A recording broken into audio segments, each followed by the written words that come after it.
And that way here? No. Shirley Bertram.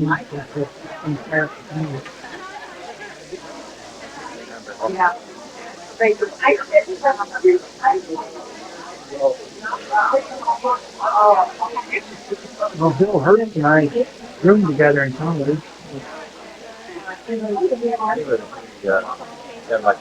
Yeah. Just Parcel? What about ready to go? Yeah. We not ready to go? Yeah, we not ready to go here? Well, I don't know how they, I don't know how the kids. I need to ask you. Okay. And if it's only 5 people, is it?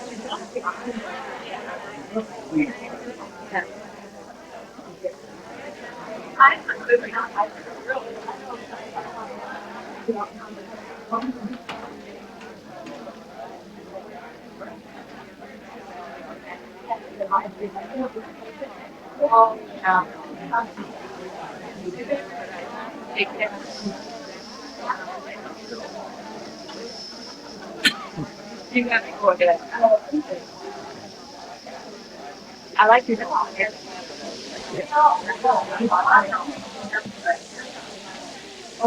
Good afternoon. Welcome to the first meeting of 1994. This is the first meeting that I have chaired, so we're going to kind of wing it here. I know that normally we go around the room and check to see if we have any new members or guests. I guess that's how we'll do it now. We'll start over here. No new members, no new guests. Okay. I have a guest, and she's a native of Collinsville, so I think we ought to kind of urge her to join. Her name is Ruth, or whoever. Welcome. Anyone else at the table? If anybody wants to say anything, you just jump on up and say something. Back table.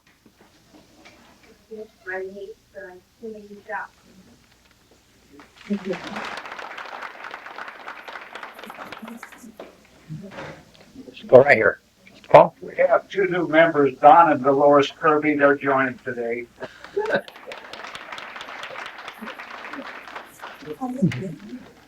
Dolores looked like she didn't believe you.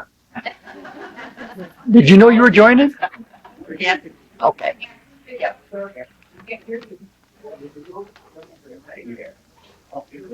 I'll try yelling.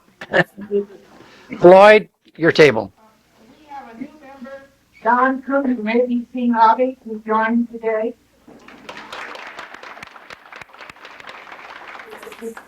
I thought Don already belonged.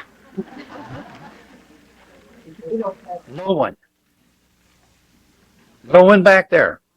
Mom? Okay. Linda, you want to do the Linda Altenberger?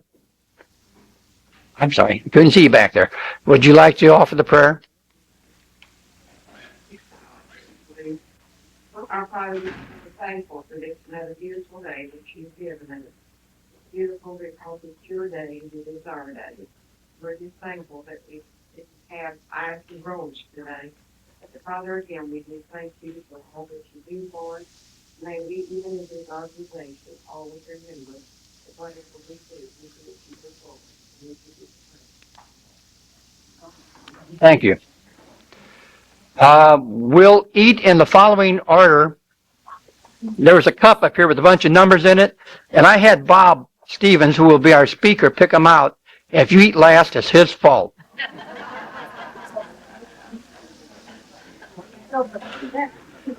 Naturally, the head table will go first. He picked that out. Table number 1.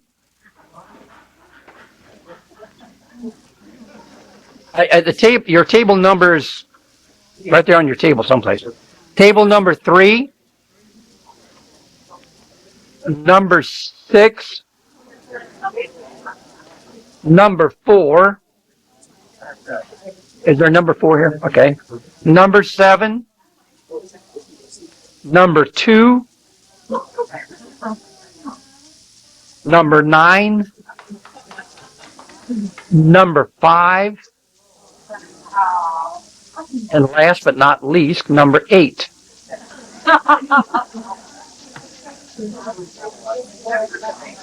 You did say that they were ready. They've disappeared on us. Of the Civil War. So I believe, and Bob brought his wife with him.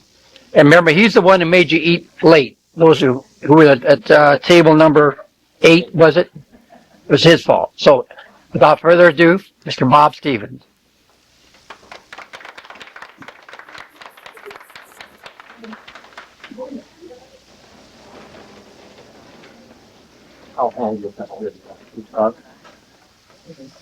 Well, thank you very much.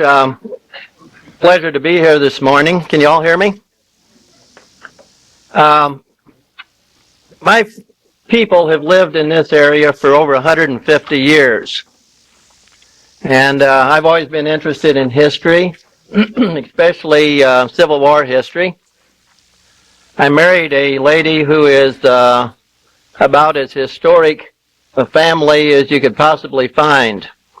And I didn't know this at the time we got married, but in digging up family histories and looking up family trees and so forth, we discovered quite a few historic things about her family. We'll pass a little bit of that on to you as we go.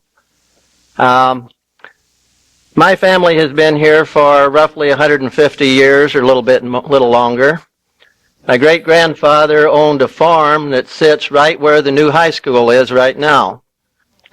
And right where the track is, that's where they say the farmhouse was. This was back late 1830s, early 1840s, somewhere along in there.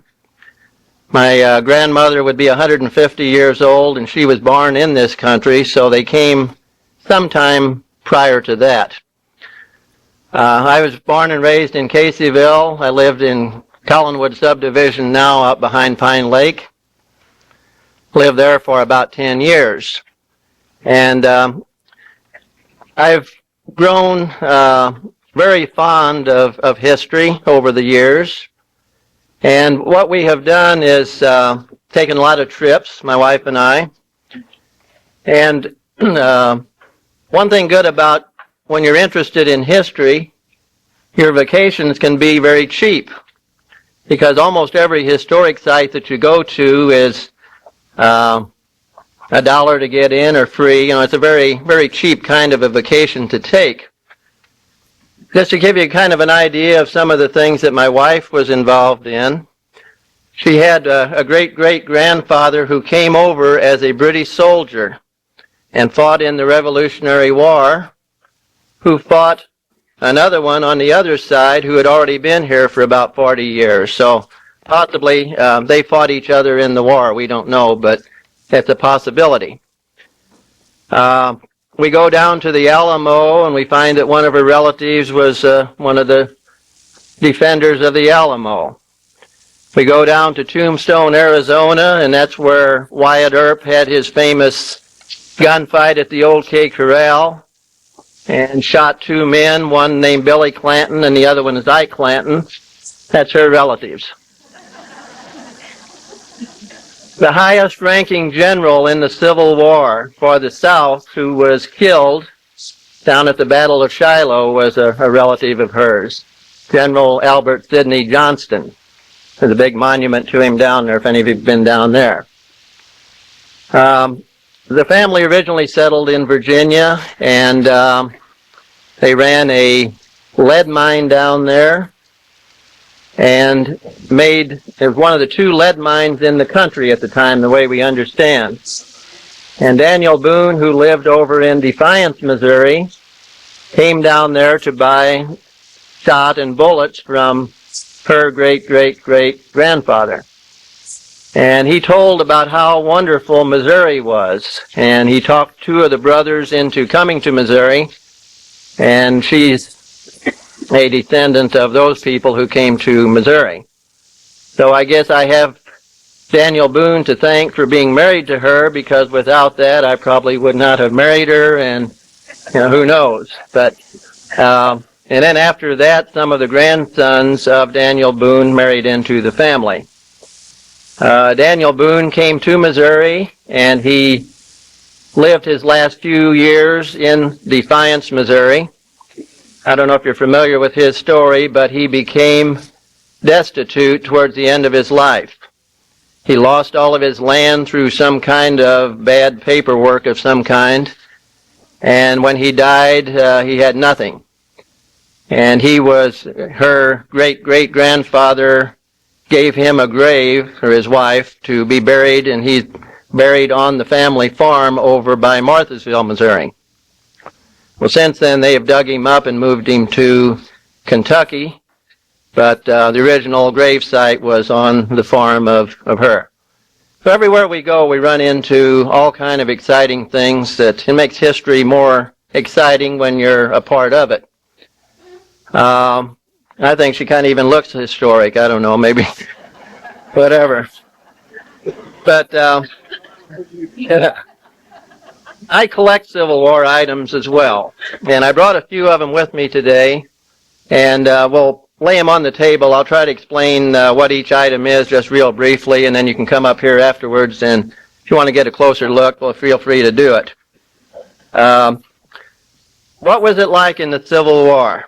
Well, you might have been 10 years old. You might have been 75 years old. You might have been anything in between. Everybody that went in originally were volunteers. That's why there was such a great range of ages. But like most wars are fought by the young men of the country. Most of them were 18, 19 years old. They were about 5 feet 5 tall, weighed about 110 pounds. Most of them were farm boys who'd never been out of the farm before, and most of them joined locally. I'd like to see a show of hands of people who are descendants of Civil War veterans. Quite a few. And probably if you dug back on the rest of you, you'd find out that there's some there as well. We weren't aware of, like I say, her family, but till we started digging. But when you joined in those days, you joined locally. And one of the groups that was very famous around here was out of Lebanon, out of the McKendree College. And another group that was not quite as well known was called the 22nd Illinois Infantry. And they joined at Caseyville. And they joined about 2 weeks after the Civil War started. They joined down at the old Oddfellows Hall in Caseyville. The building's still standing. It's on corner of O'Fallon Street and Long Street, about a block from the little Dairy Haven down there. It's an apartment building now, but at those days it was an Oddfellows meeting hall. And what happened was a group of people from this area all got together, decided that they were gung-ho about the war, thought it would be exciting, went down there, joined up, May the 11th, 1861, about 2 weeks or so after the Civil War started. And they were called the 22nd Illinois Infantry. Now, they joined up with other people from Belleville and the surrounding towns, O'Fallon and so forth, and probably had about 1,000 men when they joined. What was the man in the uniform supposed to do? Well, the first thing that he had to do was carry along about 70 pounds of equipment. This is quite a bit for a guy who only weighs 110 pounds as an average. And when we talk averages, there were probably some people that weighed 300 pounds and probably some that weighed 90. So the average group was pretty small kind of guys. Now, what was he expected to have? Well, first of all, he had his uniforms. And at the beginning, these were anything but uniform. They were whole composite of just about anything you can think of. Some of them almost looked like a Shriner's parade with red pants, balloon pants, red hats, fez. Some of them wore blue uniforms. Some of them wore gray. Some of the South wore blue, which made it very confusing. But normally he would carry about 70 pounds of things, and he had to walk almost everywhere he went. He might ride the train a little bit, he might ride a boat a little bit, but mostly he just walked. And I'm going to show you some of the things that he probably carried with him. All of these things that I've brought are authentic Civil War items. They're all at least 130 years old, some of them quite a bit older than that. He would have carried a canteen with him. This would have been on a shoulder strap, and that would have held about a quart of water. And this is what they call a bullseye canteen. You can look at this closer up here for later if you want, but because of the design, it was called a bullseye canteen. He would have carried a pouch like this to carry his bullets in. And this was made out of leather, and it has a tin liner inside of it to hold roughly 20 bullets is normally what they would have been given. And he might also carry in there some tools to fix his gun, if little adjustments and screwdrivers and so forth.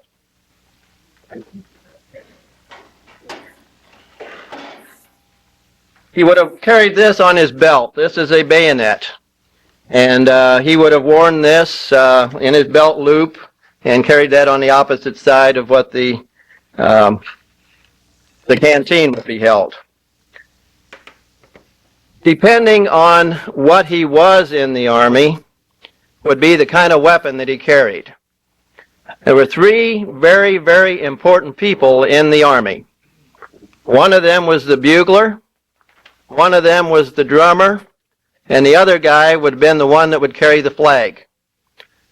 The drummer was very important, the bugler was very important, and the flag bearers were very important because that's what gave the signals throughout the war.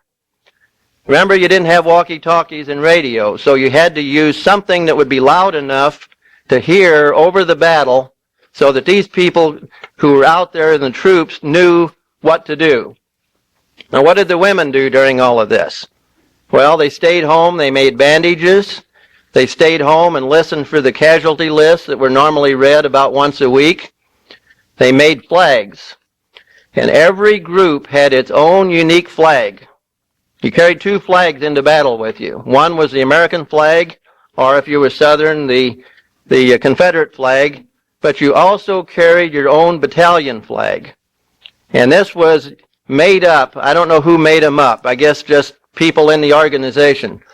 But you made this flag up that made it unique for yourself. Nobody else had a flag like it. And usually what it had on it was, like in the case here, Illinois, 22nd Infantry, and then every battle that you were in, you put another ribbon on there stating the name of the battle that you were in. And these flags were very, very important.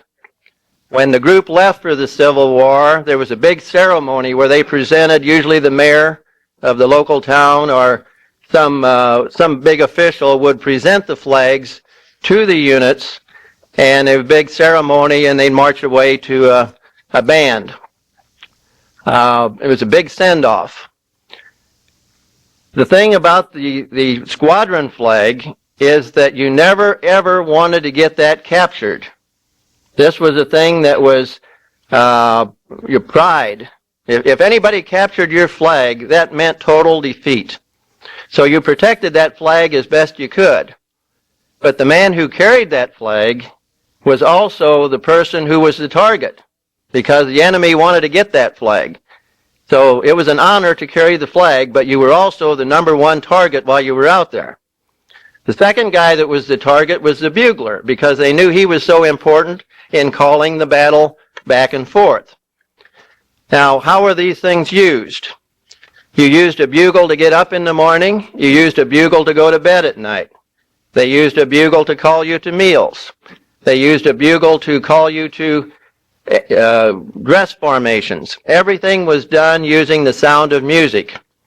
And if a unit was lucky, they had a whole band, and that was their entertainment at night.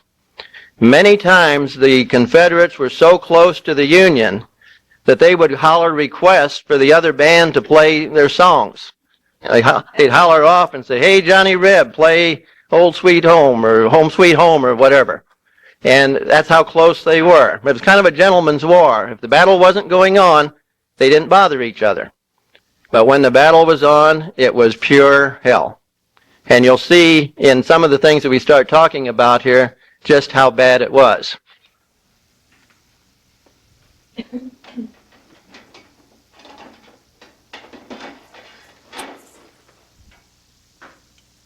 This sword here would be used by the musicians. If you were a drummer or a bugler or any kind of musician, you would have had a sword like this. You can see how flat it is. When you wore that along your side, your arms could swing, your drum could swing, and it wouldn't hit anything. You weren't allowed to carry a gun in the battle, so you had this as a last resort. Wasn't much of a weapon, but when all else failed, it wasn't good at slicing, but it was good at poking somebody in the belly. So that was kind of a sword that the musicians would wear.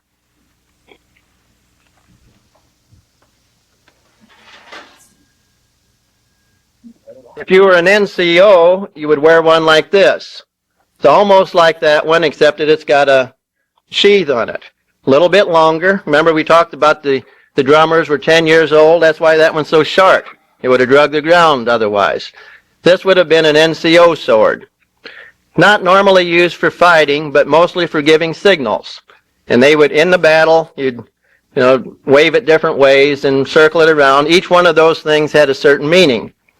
So if you were an NCO, non-commissioned officer, a sergeant, that's the kind of weapon you would wear.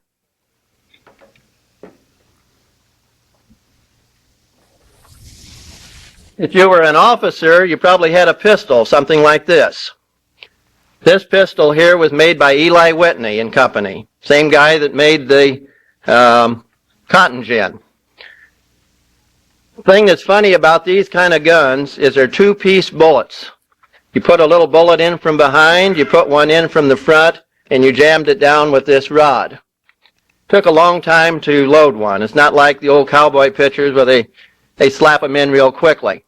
It was not easy to load one of these kind of guns.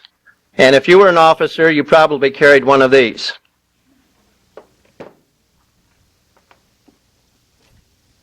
If you were an infantryman, you carried one of these. See how long it is. Remember the guys, how short they were, so the gun was probably as tall as they were. It's hard to move these things around, they're so big. This was a two-piece bullet as well. Cock the thing back, put a little cap on the back end, then your bullet looked almost like a hand-rolled cigarette. You bit off a piece of paper, poured the powder down the hole, down the barrel, jammed the wadding in on top of that, put the bullet in on top of that, pulled out the ramrod, shoved it down, put the ramrod back in, you're ready to shoot. Now, if a guy was good, he could get off 2, maybe 3 shots a minute. Now, what usually happened, though, is by the time these guys were running towards each other, if you got off a shot or 2, you were lucky. And a lot of times these things were so bad and so damp, they didn't even shoot at all. But what happens in real life, most of the time, is you'd put your bayonet on, now you had a weapon. So regardless of whether you had ammunition or not, you had somebody's belly to stick with the weapon. That's a pretty heavy gun. You can feel it after a while.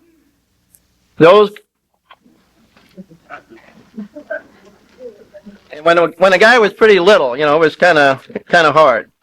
I'm going to pass around this little bag and let you look at it up close. You'll see in there, this is one of the bullets that would have been used in a gun like that. That's a molded lead bullet. You get a chance to see it up close. Here is one in the little bag that has hit a bone, and you can see how it had been smashed.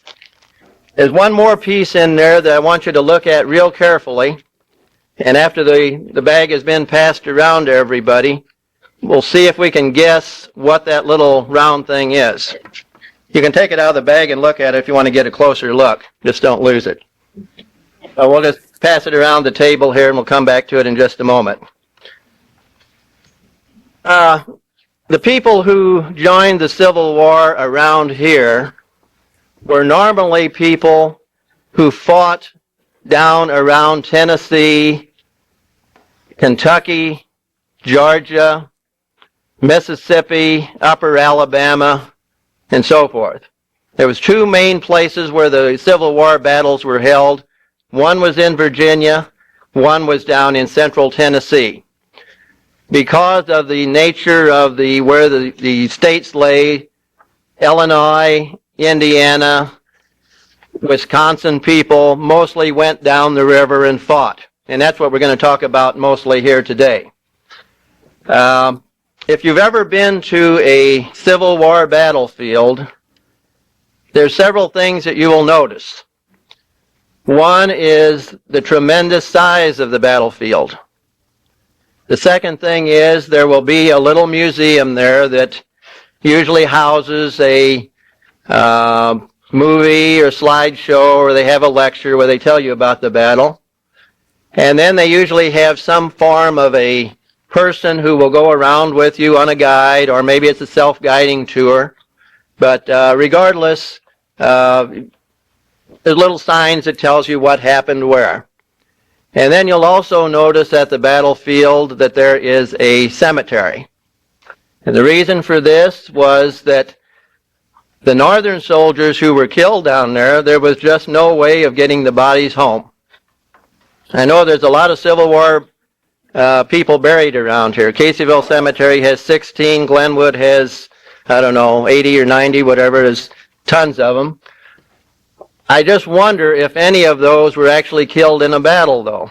Most of those were probably people came home, lived a long time or a short time, died here.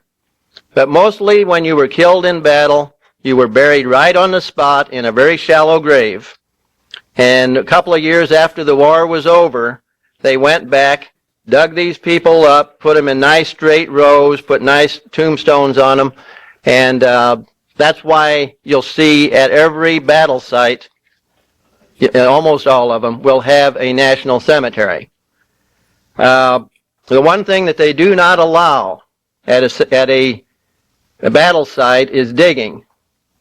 Now, the things that I'm going to show you next are all artillery pieces that have come from battle sites. But these were not dug on the actual battleground themselves.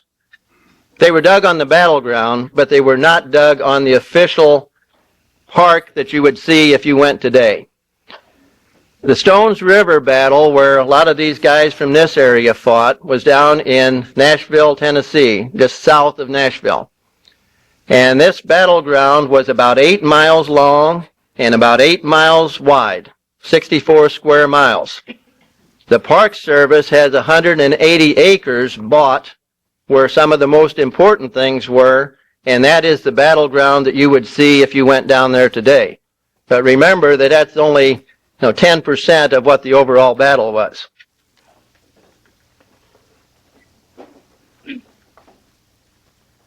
This is a solid steel cannonball.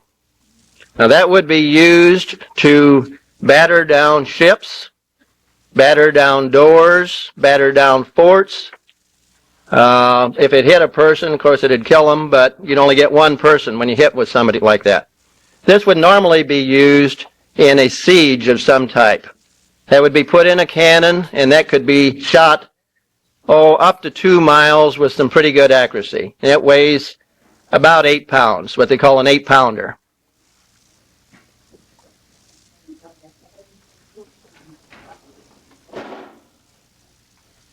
This one here is a little bigger, and you can see a hump here on the end of it. That is a fused cannonball. This is hollow, and it is full of little pieces. And you could set that fuse for 5 seconds, 6 seconds, 10 seconds. I don't know if any of you have ever seen a cannon go off or not. But at night especially, you see a flame that shoots out the barrel of that cannon about 2 feet long. Well, as this cannonball was going off, it would light this fuse, go out over the heads of the troops and hopefully blow up and kill hundreds of men rather than just one like the solid shot could do. So this is full of all little pieces. And this was a dud. Else it wouldn't be here today. It'd be blown up. This was found on the battlefield down there by Nashville. Might have been fired by somebody from Collinsville or Caseyville. We don't know. But that was found 6 feet deep in the ground. It had buried itself that deep and didn't blow up. It should have blown up in the air. If it had blown up, it would be pieces something like that.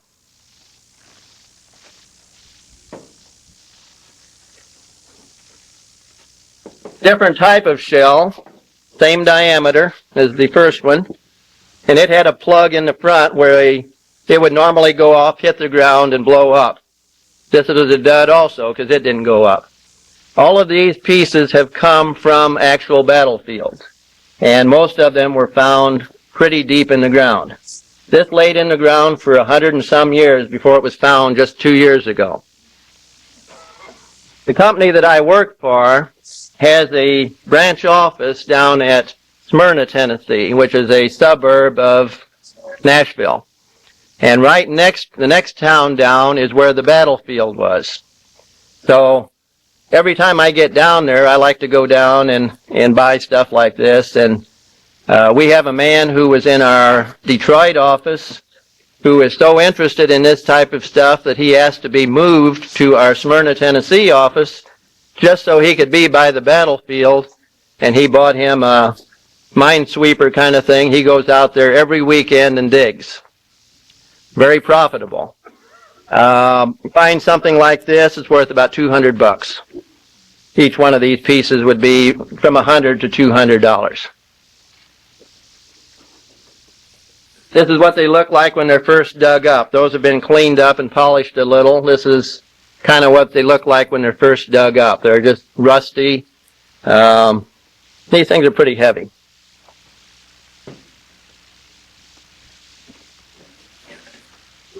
And he had some little ones. Now that might be put into a can and shot out of a cannon, and there might be 100 of these put into a can, and it just explodes out like a shotgun, kills a lot of people at once. This is half of another shell. This one sunk. I've got the papers at home to prove it. It actually sunk a ship. And deep sea divers went down off the North Carolina coast, found the ship, went inside, and this is the one that did the damage. This is half of the explosive.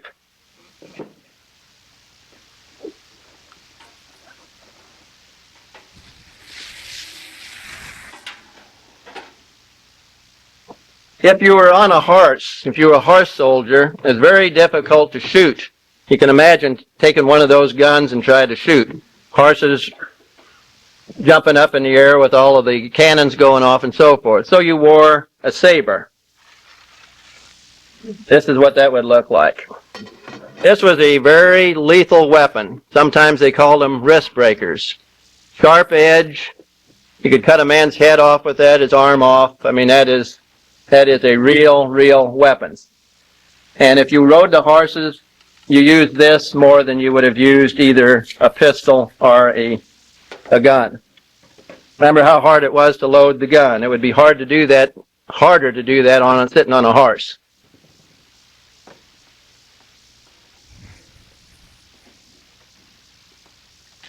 These are some of the little caps that you would use on the back of the bullet. That's the back half.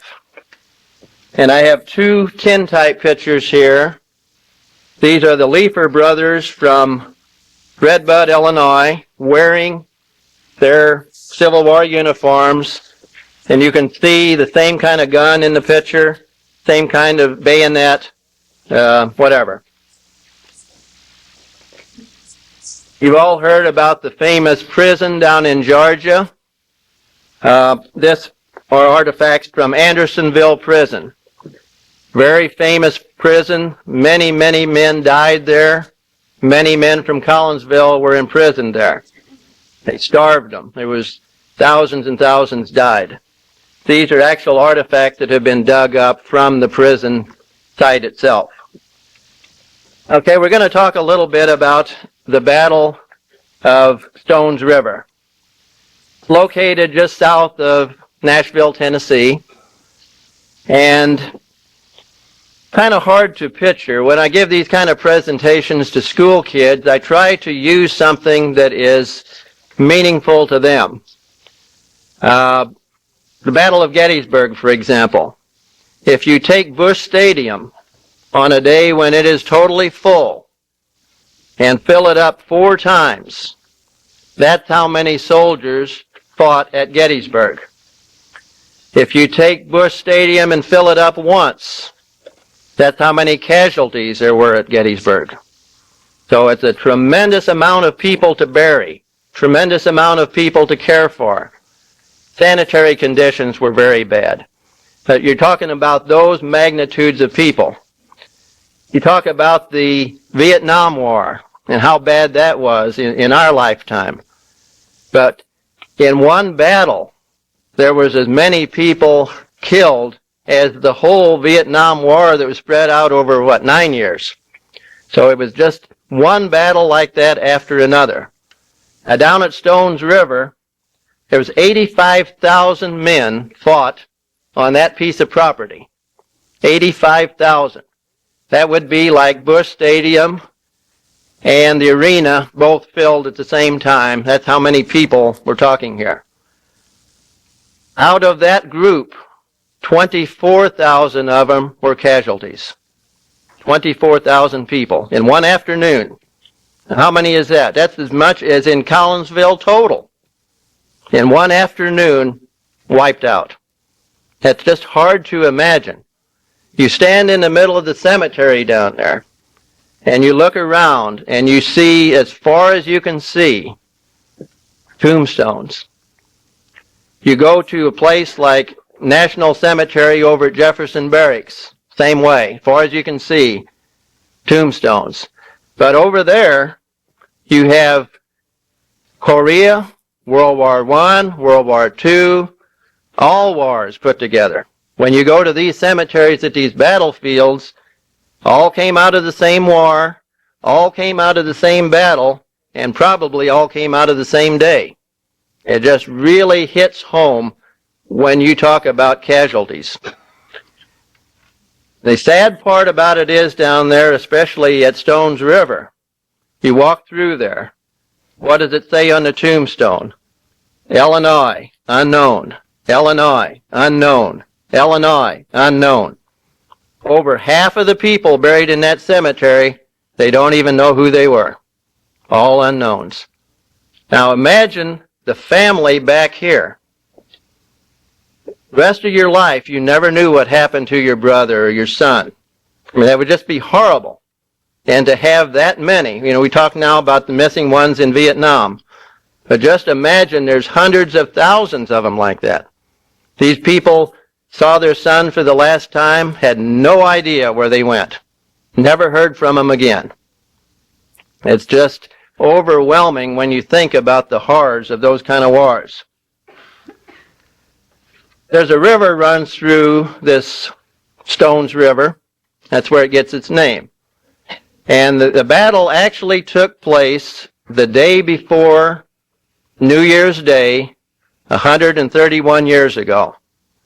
And this river runs through there. It's about shoulder deep. It's about as wide as from here to the wall. And they had to cross that. Now you can imagine what that would be like in a day like today, walking through that wet water, cold water. No way to get warm after you did it.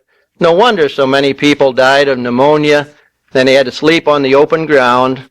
With just absolutely horrible living conditions. The 22nd Illinois, the one that joined around here, was joined down there by other Illinois groups. Are any of you related to Lieutenant McKean? Okay, he was the one who lived in Collinsville in later years and won the Congressional Medal of Honor. He's the one whose uniform is in your case in there now. At this particular battle, he and 10 other men won the Congressional Medal of Honor. And if you go down there today, you'll see his name on the wall in a nice plaque honoring him for the duty that he did that day. The 22nd Illinois, the local group here, there was always a place where the battle was heavy, and there was always a place where the battle was light. The 22nd had the distinction of always being in the hot spots. I don't know why. They lost in 10 minutes' time 97 men. In 1 hour's time, they lost over 500 men. And the next battle, 2 weeks later, they went through almost the same thing again. So it almost wiped them out. Old Charlie Tillman from Collinsville, Dad talks about him all the time, knew him when he died, I don't know, 1929 or something along there. But supposedly he was the only man out of his group to come back. He was in 11 battles, didn't get a scratch on him, but nobody else came back out of the thing at all. So why does that happen? You know, it's hand of God or something. The one real interesting thing that happened down at the Stones River battlefield was the men wore very heavy top coats. And before the battle, they knew they couldn't manipulate with these coats very well. So what they did is they took their coats off and they laid them all in a pile so they could find them after the battle was over. There was hundreds of coats laying all in a row, several rows of them. When the Confederates came up over the hill, they thought that these were the men laying there on their stomachs ready to shoot them. So they opened fire on the coats. And they blasted and blasted and blasted those coats, wasted a lot of ammunition, and because of that, that may have made the difference between victory and defeat. I guess they didn't have pretty holy coats when they went to bed that night, but at least their lives were saved. And they came over the hill and caught the enemy from the side and won that particular part of the battle. But that's a true story that happened down there at Stones River. When you go down to Stones River, there's a guide that'll be there, and they have maps. And if you know the division or the person's name or the division name of everybody who you're trying to look for, you can go into that information booth and they can tell you hour by hour almost where that person was. It's amazing. They'll say that at 10 o'clock he was right here. 10:30 they had moved to here. 1:45 they'd moved to here. 1:30 they were pushed back to here. So hour by hour somebody has gone through and put together a real detailed view of that battle. I asked where McKean was, where he won his medal. And that part of the cemetery now is a shopping center. It's a shame. But they could only preserve so much of it. And they can tell you that not only in the shopping center, but he was in the drugstore, where the drugstore is. That's where he did his famous deed. What was it that he did? He got shot 3 times. He was wounded 3 times in the battle. He was a lieutenant, but he kept on a-going, and he kept on a-going. And he personally captured one of these flags that we were talking about. Did it by himself. Captured the 8th Arkansas flag. And for that, he was honored and given the Congressional Medal of Honor some years later. It didn't happen right on the spot. If you go down there today, it's very interesting. It's like a park, and there's monuments up at various things. And I brought a bunch of photographs.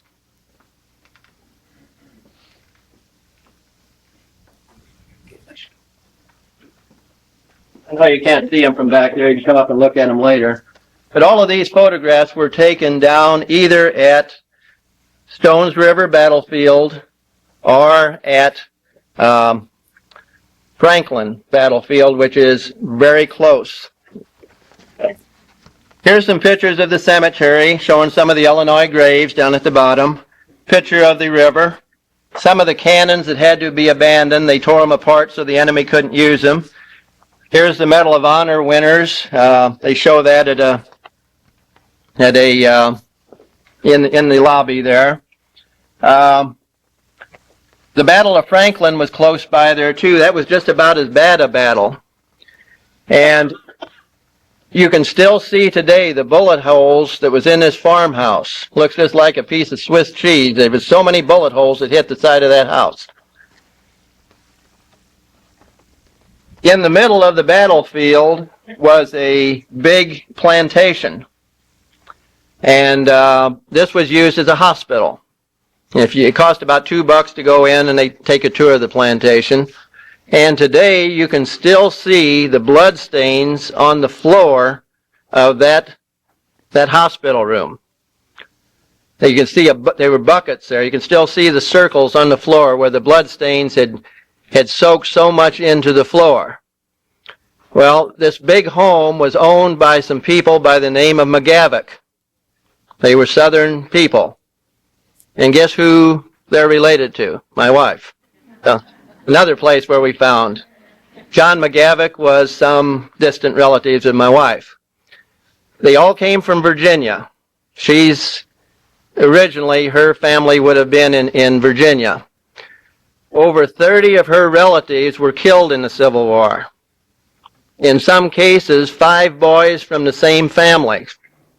Families were just wiped out. But it just happens to be that if your group is in the hot spot of the battle, you might have lost everybody.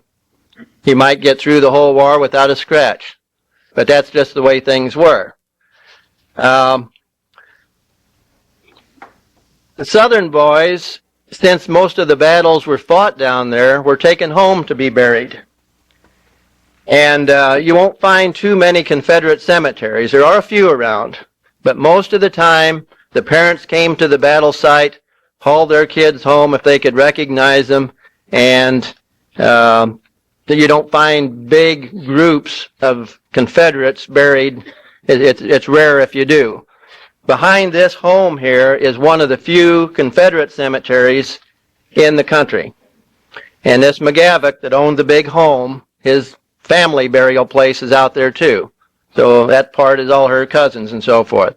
But he donated some land to be used as Confederate cemetery for the fallen comrades that were killed in that battle. The thing that the people back home did, about all they could do was sit and wonder. And they would gather about once a week, sometimes at the courthouses, sometimes you tried to get battle reports. You tried to find out if your son was killed or wounded. And in the case where they were captured and sent to places like Andersonville, he didn't know where they were. You know, they were hurt so bad in hospitals, and nobody knew who they were. They might not have been able to talk. So it was rough on the home folks as well. This McKean, who has the uniform in here, he was born and raised in a town called Marshall, Illinois, which is over by Terre Haute, Indiana. It's the last county before you get into Indiana. And there was a little town even named after him. There's a little town of McKean over there, little dot on the map. And I guess later years he must have moved to Collinsville where he died, and he's buried out at Glenwood Cemetery. And he won the Congressional Medal of Honor. That's the highest honor that a soldier can win. So you're very lucky to have somebody like that in your midst. That's rare. That there's just not that many medals given out. A little bit about his uniform. I understand the family donated the uniform to the Historical Society some time ago. What would that be worth? A normal uniform like that, a coat, would be worth anywhere from $1,600 to $1,800 today. But since you know who it was that owned the coat, if you can put a name with an item, that makes it worth 2 to 3 times that amount. and the fact that he won the Congressional Medal of Honor, that coat may be worth as much as $20,000. I've seen in antique stores many coats goes for $14,000 to $16,000, $18,000. The only thing that would make it more valuable would have been if he got killed wearing that coat, and you can still see the bullet holes in it. That would have made it, and then might have added another $10,000 onto the cost of it. So you have a pretty valuable piece of property in there. If you had his original medal, and I don't know where that is, the one that's in there I think is just a replica. But if you had that original medal, it's hard to say what that would be worth. That might be worth $10,000. I don't know. One from World War II, I've seen those in antique stores. They go for about $600. If you can find any at all, they're worth about $600.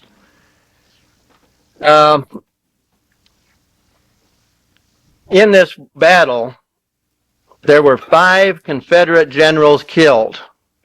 And there's a very famous photograph of those 5 generals laying on the front porch of this big plantation. Normally, generals are kept in the back and they're kind of protected. But in this case, there was 5 different generals killed in that one battle. There's a well behind the home, and that was the only well around there. And all the soldiers came and dressed their wounds there and got a drink of water. And it sounds pretty gory, but they say that in order to get up to that well, you waded in blood that was 6 inches deep in that backyard. That's how much killing and blood there was. They said that you could walk for almost a mile and step on bodies and you wouldn't even have to touch the ground. That's how horrible this battle was. Not quite as famous as Gettysburg, but it was just as horrible. And if you had a person that was in that battle, like a lot of the local people did, chances are they didn't come out of that battle alive or without a wound. And many, many, many people are still buried from this area down in those national cemeteries. And I would imagine a lot of those unknowns were local guys. Most of the guys that joined there in Caseyville spent 3 years. They lost half of their men. They'd put some more with them. They'd lose half again, and so on. I don't know how the original group, how many of them came home, but it wasn't very many. And that's true of many, many towns, not just the Collinsville, Caseyville area. In the South, it was even worse. There was hardly a family in the South that didn't have at least one death. Most of them had at least one death. If you get a chance to go to a battlefield sometime, go. It's very interesting. It'd even be fun if you could get like a bus load from here and go down to Nashville and spend a couple of days. There's a lot to see down there. There's, in addition, you got Grand Ole Opry and all that kind of stuff, but a lot of historic sites. And you could spend 2 to 3 days down there looking at these battlefields, looking at the old plantations, and it'd just be a real nice trip if somehow you could put that together. Sunday afternoon, I went over to St. Louis and saw the movie Gettysburg. If any of you get a chance, see that movie. That is about as authentic a Civil War reenactment as you'll ever find. I've seen it twice. I saw it about 3 months ago and then went back and saw it again Sunday. It's a real good representation of the Battle of Gettysburg. It's got a good story to it and a lot of good action scenes. A lot of the same things that I brought here today you would see in the movie. If any of you would like for me to help you research your Civil War ancestor, I'd be glad to do it. I have a lot of books. I have a book called Illinois in the Civil War. A lot of good information in there. 2 stories in here about McKean. If you know the division that he would have been in, or we could even look that up, I'd be glad to help anybody research. And you'd be surprised at the amount of information that you can get about your ancestors with just a letter written here, questionnaire here. So if anybody would be interested in that, I'd be glad to help them. I'd be glad to show, this is just a real small part of my collection. If anybody else would like to see the rest of it, they're welcome to come out to my house. I've got a cannonball that's that big around that I can't even move out of my garage. I don't know why I bought it, but it weighs about 180 pounds. So I've got another one that's bigger than that I can hardly roll.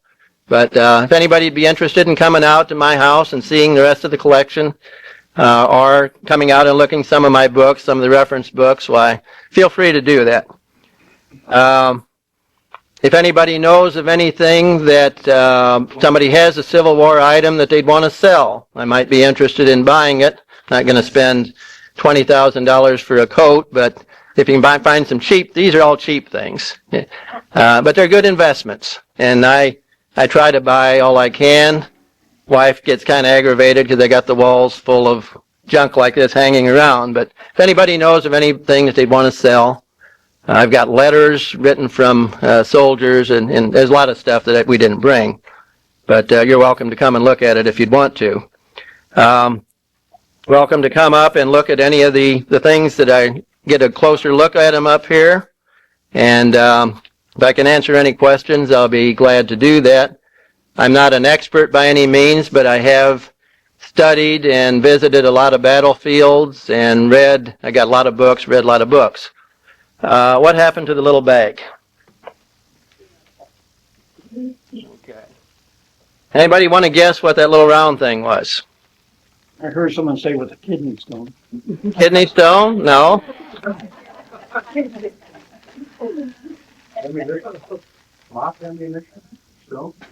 Okay, what that is a bullet. Just like the other two that were in there. And this bullet came out of a hospital. And those marks that you see in there are teeth marks. This bullet here, it started out being one just like this. And that man probably had his arm cut off or his leg cut off, put a bullet between his teeth to bite down on while they sawed on him. And you can see the teeth prints. What those little dents are molar prints in a lead bullet, and he chewed that thing almost round. Now, you can imagine the pain that man went through to do something like that. That would be horrible. Paul Nativi, Dennis, lives across the street from me, and he looked at that and he said, well, those are teeth marks in there. He recognized right away. And that's what it was. It's a very rare piece, find something like that, but that's what that is. That's a bullet that has been chewed by somebody in a hospital. And of course, most of the people who ended up in the hospital died. The infection, there was just no way to prevent the infection, and there was no way to stop the bleeding in many cases, no way to give transfusions. So if you were hit in the war, chances of you dying were pretty good. Yes, sir. There was almost 1 million died, either in the battles or from their wounds or from pneumonia or things like that. Almost 1 million. And when you think about it, see, the population around here wasn't all that great. Not like it is today, so it was a higher percentage of people. I read somewhere where the population of Collinsville stayed exactly the same for several years. That it seemed like that every time a baby was born, some guy would leave town. I don't know if that's true or not. But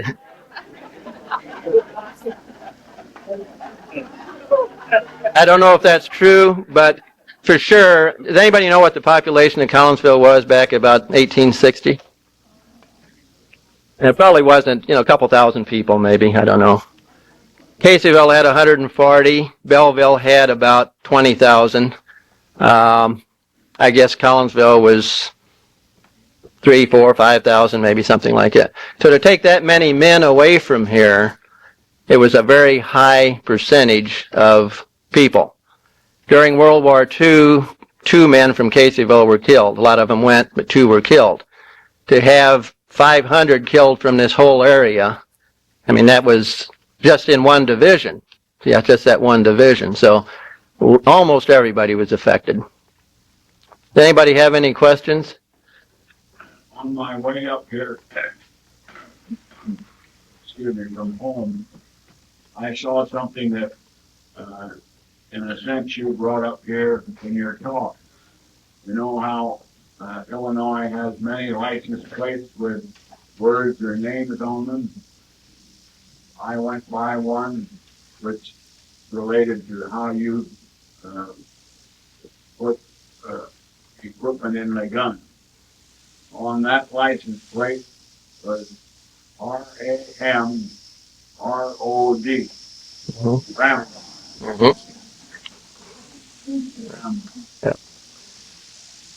If you're ever in a cemetery and you see a soldier's stone and you see a state name on it, that had to have come from the Civil War. That's the only soldier's stone that has a state name on it. The Confederate ones, if you find any of those, are normally little square posts. You can see some of them on the pictures here, I think. But they're normally a humpy, thick stone, and they'll have some form of Missouri or Illinois, or there'll be a state name on that. Somebody else had a question here? What was the length of that thing? Oh, it's probably 15 inches, I would guess, something like that. This is a authentic bayonet that went with this particular rifle. There's many kinds of rifles, many kinds of bayonets, many kinds of caliber. The ammunition that I sent around is, for those of you who know guns, it's 69 caliber. Hunting rifle, 22 caliber, so very big bullets. And when one of those hit you, your bone was just totally gone. It just might tear your whole arm or leg off. They were very big. And the one bullet that I passed around, the one that had hit the bone and smashed, because of the Civil War, they changed the rules of war worldwide. And now they make what they call the full metal jacket, that they can't use these soft bullets anymore. It tears up the bodies too bad. So any modern bullet would be clad in copper or brass or something that it's called a full metal jacket. It keeps the bullet from splattering. And in those days, you can see what happened. It just tore people totally apart. Any other questions? Yes, sir. In your research and your contacts, have you run across women who enlisted as men and fought in the Civil War? There were quite a few of those. One woman died like in 1920 in a veterans hospital, and it wasn't until after she died that she realized that she was a woman. So she went all those years pretending. There were not many women as such in uniform, but the ones that did get in were disguised themselves as men. I don't know how they could do that long. It just seems almost unreal, but that's supposedly the true story. There wasn't all that many 10-year-olds that went in. There were some, but most of those were orphans. But there were some as young as 10 years old in there. There were some as, they don't really know how old the oldest one was. They know some of them were as old as 75, though. And when you start fighting in your backyard, you pick up a gun and start shooting. One interesting thing about my wife's family, they were all Confederates. And it's hard to find information about them because once the war was over, they burnt the records because they didn't want to be retaliated against. They were from mid-Missouri, and Missouri was half north and half south. And as soon as the war was over, they burnt all the records so that the Northerners couldn't come back and retaliate. They found one guy and hung him over there in Missouri just because he had joined the rebels. So they hurried up and burned all of the records, and most of the Civil War local is through word of mouth. We can't find much that documents her local family. The ones down south, we can find a lot of information about that. Yes, ma'am. Told you the cannonballs, or how did you acquire them? Various ways. There's just like you have a craft show around here, where people rent a table, and they do that with Civil War items. There'll be about 4 big shows around the country every year. Nashville, Tennessee, the first weekend of December. And I've got a uniform that I bought down there. Well, I didn't go last year, but 2 years ago, there was about 500 tables of this kind of stuff that was being sold. So there's a lot of it, but people want to get rich off of it. It's hard to buy things reasonable anymore. Every time the Civil War series comes on television, every time a movie like Gettysburg comes out, this stuff goes up about 25%. Good investments. Wish I had started it earlier, and I wish I had tons more of it.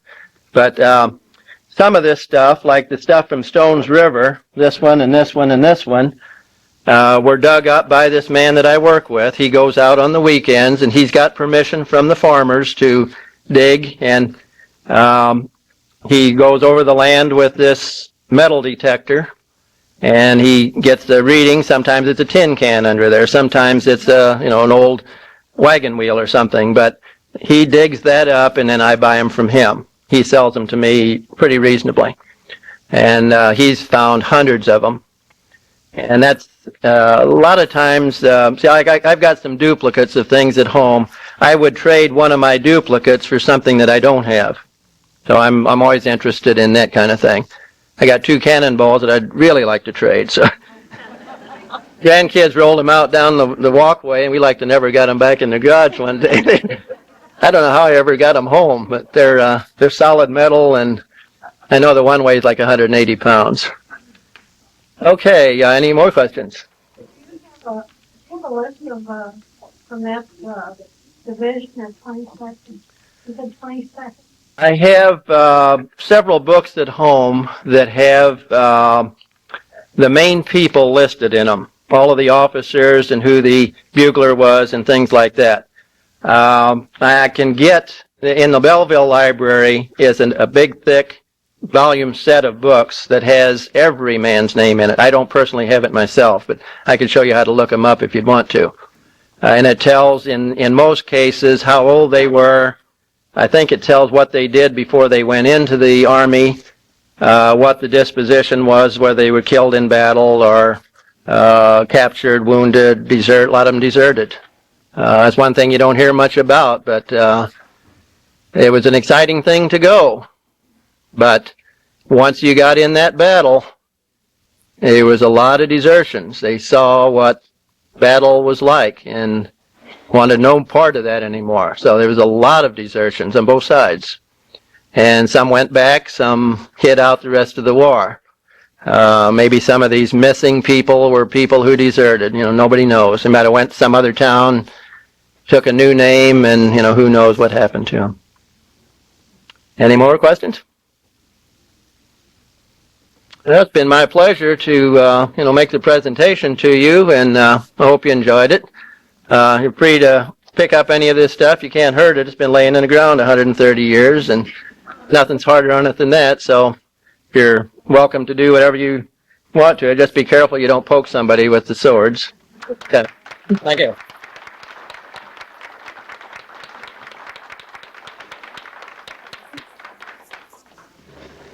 Thank you very much, Bob. Make sure that person you don't poke is me. We'll go on with the business meeting. Bullet down. I think I just bit the bullet.